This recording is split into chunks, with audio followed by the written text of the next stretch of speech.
been off of YouTube here for a little while. A lot of teams taking a break over the holiday season, no practices, spending time with your families the last couple weeks. I've been doing the same thing. We kind of push pause. We'll hit reset over the holiday break, and we'll come into 2024 with a clean slate here. We learned from a lot from the first half of the season.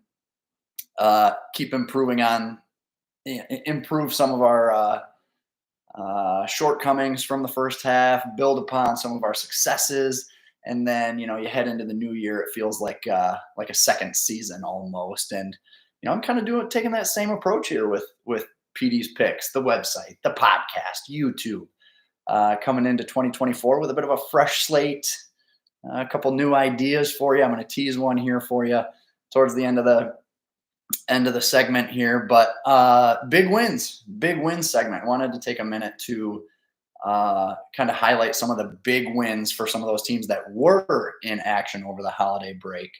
As I was looking through the calendar, going through some scoreboard watching and doing some of that over holiday break, I wanted to give a shout out to a couple teams here that I thought showed well over break, pulled off some big dubs, and give them a little bit of shine here. So mentioned this before. I did one of these heading into holiday break.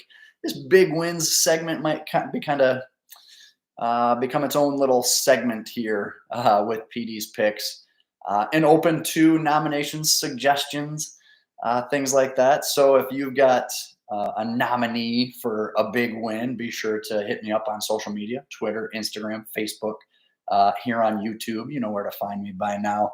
And then also you can email me at contactpdspicks@gmail.com. So love talking hockey. Can't do enough of it. So, okay. A couple big wins that jumped out to me from holiday break just before, I guess it would be the weekend leading into break. Calumet over Escanaba 4-3. That was their first win of the season there for the Copper Kings. Calumet was one of those teams I actually highlighted on the website, pdspicks.com. 5 teams under 500 I wouldn't want to play against. I had Calumet on that list because they're dangerous, young, skilled, a program that I think is kind of on the upswing yet again.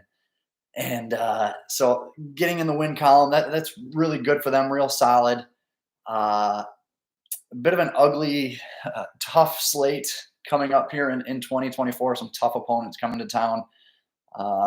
That record may continue to be a little bit ugly there for Calumet as the season rolls on, but still a very dangerous team that I'd be very leery of going head to head with, because like I said, they're on an upward trajectory. There may be some lumps and some bumps along the way, but that's a tough Calumet team that I think could really turn the corner.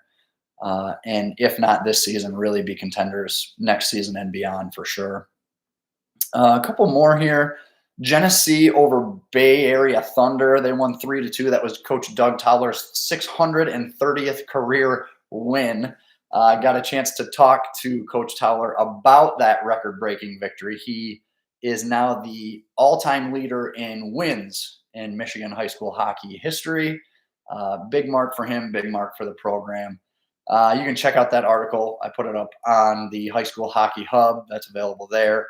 50 years of high school hockey in the state of Michigan. We've mentioned it a couple of times now, and you've probably seen plenty of stuff across the state as far as just kind of celebrating that 50th season of Michigan high school hockey. 50 years, and Coach Doug Towler's been a part of 46 of them, 46 of them, which is pretty mind-blowing, pretty incredible, and hats off to him. I talked to him about just kind of the longevity of it, and as coaches, we all can get a little run down, worn out. Maybe you get a bad group or time in with the program that just kind of leaves a bad taste in your mouth. And had a very candid conversation with him about like longevity. How do you make it 46 years, right? In anything, whether it's coaching, whether it's a profession, anything like that. And he said, I've just been really fortunate that I've had a lot of really good athletic directors.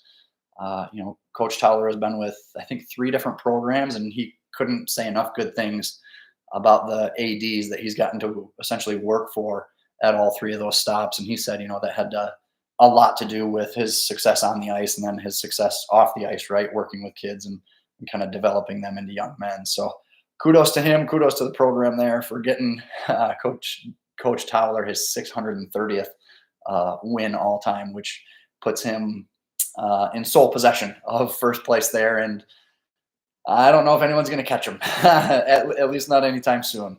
Some of the closest active coaches still trail him by 200 or 300 wins. So pretty impressive. Another couple games here. Tawas over Anchor Bay, 3-2 in overtime. That was another one there, December 23rd, a couple days before Christmas. Anchor Bay started the season 9-1-0. Now lost 2 of its last 3. I don't want to say struggling a little bit, but maybe a good time to get into holiday break, iron out some kinks, kind of get back to their winning ways here coming into 2024. Gage Maxfield had a 3-point night in that game, including the OT winner off a feed from Kyle and Draka there. Biggest note out of that game, though, maybe Ethan Wood with 45 saves in that one for Tawas as well. One more here as we were going into break. Now, we're almost 2 weeks removed from it now, but still fresh in my mind anyways, because it was a big win. Big win there for Traverse City Central over Alpena, 6-1.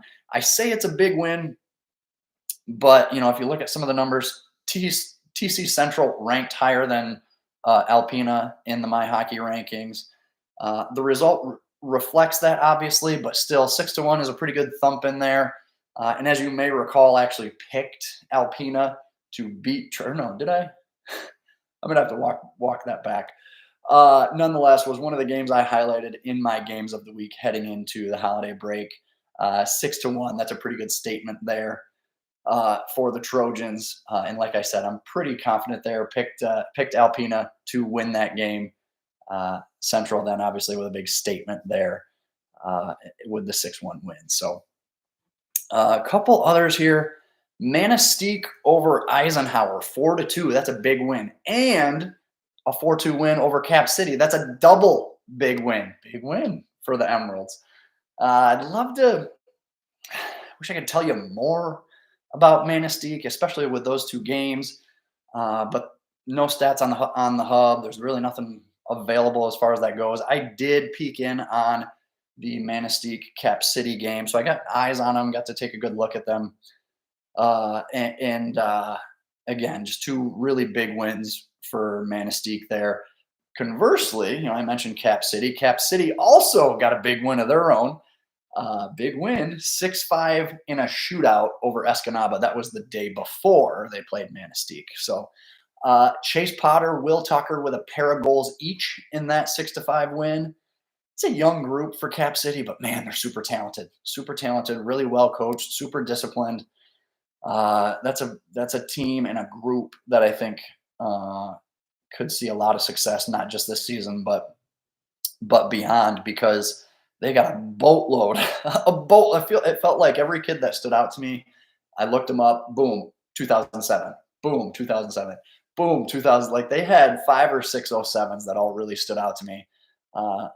And so there's just a ton of young talent, good promise there. Potter is a stud. He looked really good. I liked Toby Perreault for them on the back end as well. Trevor Nightingale, Tucker, a lot of young guys worth noting. So I think they'll be fun to watch, not just now, but again, as their kind of graduating class continues to develop over the years. TC West with a big win over Saginaw Heritage, 4-3 in overtime. West was outshot 44-17 in that one, but Alonso Ovaitt in net stood tall, kept the Titans in the game. 4 different goal scorers for TC West. That was another sub 500 team that I mentioned on pdspicks.com. Just a dangerous, waiting in the weeds type team. You might be sleeping on them, and then bang, they catch you on an off night. They get a big performance in net. And West still sub 500, still 5-7-0 on the season now, but still not one I'd be chomping at the bit to get on my schedule anytime soon, because I think they're another one of those young, dangerous type teams. So Rockford, 9-4 over Traverse City Central. TC Central I mentioned a little earlier. 6-goal game from senior forward Nate Dixon. That's a really big performance. And then they double dipped with a big win. Big wins. Rockford topped Salem 5-3 the next night. So really good holiday break. I think Santa was pretty good to the Rams there. 2 big wins for Rockford there. Let's see. I got one more here. Utica Eisenhower over Alpena 4-2. Both of those teams I had highlighted earlier. Victims of big wins. But it's Ike able to get on the right side of a big win this time. Alpena on a bit of a skid, losing. I think they've now lost their last 3 games. 2 of them, as I mentioned, highlighted here. Ike, on the other hand, starting to look a little bit like the team I thought they could be at the beginning of the season. 4-2-1 now in their last 7, and maybe that's not overwhelming or earth-shattering on the surface, but obviously the tie game went to overtime. One of those losses was in overtime as well. So just starting to click and get right here, I think, as the Eagles head into 2024.